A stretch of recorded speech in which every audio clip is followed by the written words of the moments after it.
இப்போ ரீசெண்டாக லான்ச்னா IQ 13 நல்ல ஒரு பர்ஃபார்மன்ஸ்க்காக மொபைல் எதிர்பார்க்குறீங்களா? ஸோ IQ 13 கண்டிப்பாக எனக்கு யூஸ் பண்ணலாம்.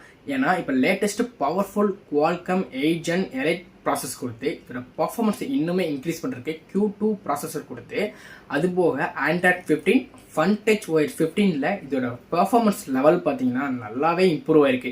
டிஸ்பிளேயும் சரி ஸ்மூத் லெவலும் சரி நல்லாவே இன்க்ரீஸ் பண்ணியிருக்காங்க. அது மட்டும் இல்லை டிஸ்பிளேல 2K ரெசல்யூஷனில் 144 ரெஃப்ரெஷ் ரேட்டில் ஒரு கேமிங் பர்ஃபார்மன்ஸ் பண்ணும்போது இதோட ரெஃப்ரெஷ் ரேட் நல்லாவே ஃபீல் பண்ண முடியும் உங்களால்.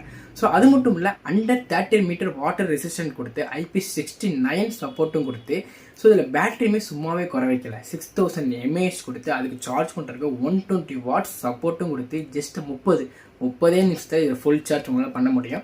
அது மட்டும் இல்லை கீழே USB 3.2 Gen 1 கொடுத்து இதோட அப்கிரேடுமே நல்லாவே பண்ணியிருக்காங்க. தென் NFC சப்போர்ட்டும் கொடுத்துருக்காங்க. ஜஸ்ட் மேலே டாப் போட்டு கொடுக்காம 360 NFC support, Wi-Fi 7, LPDDR5X RAM, USFO 4.0 storage ரேமும் கொடுத்து இதோட பர்ஃபார்மன்ஸை நல்லாவே ஆப்டிமைஸ் பண்ணியிருக்காங்க. 4 years Android update, 5 years security patch அப்டேட்டும் கொடுத்து ஃபைனலாக ப்ரைஸிங் பார்த்தீங்கன்னா 55,000க்கு லான்ச்சும் பண்ணியிருக்காங்க.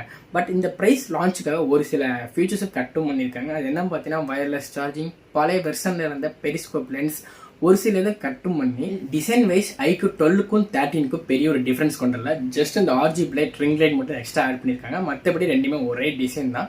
இதில் கேமராவை கவரே பண்ணலை. ஏன்னா IQ 12க்கும் 13க்கும் ரொம்ப ஒரு டிஃப்ரென்ஸே இல்லை. செப்பரேட்டாக இதில் வீடியோ வேணும் அப்படின்னாலும் கீழே கமெண்ட்ஸில் கமெண்ட் பண்ணுங்கள். IQ 12க்கும் 13க்கும் என்ன ஒரு டிஃப்ரென்ஸ் இருந்து செப்பரேட்டாக வீடியோ கூட போடலாம். ஸோ மோர் தென் இன்ஃபர்மேஷன் நம்ம பேஜை ஃபாலோ பண்ணிக்கோங்க. தேங்க்யூ.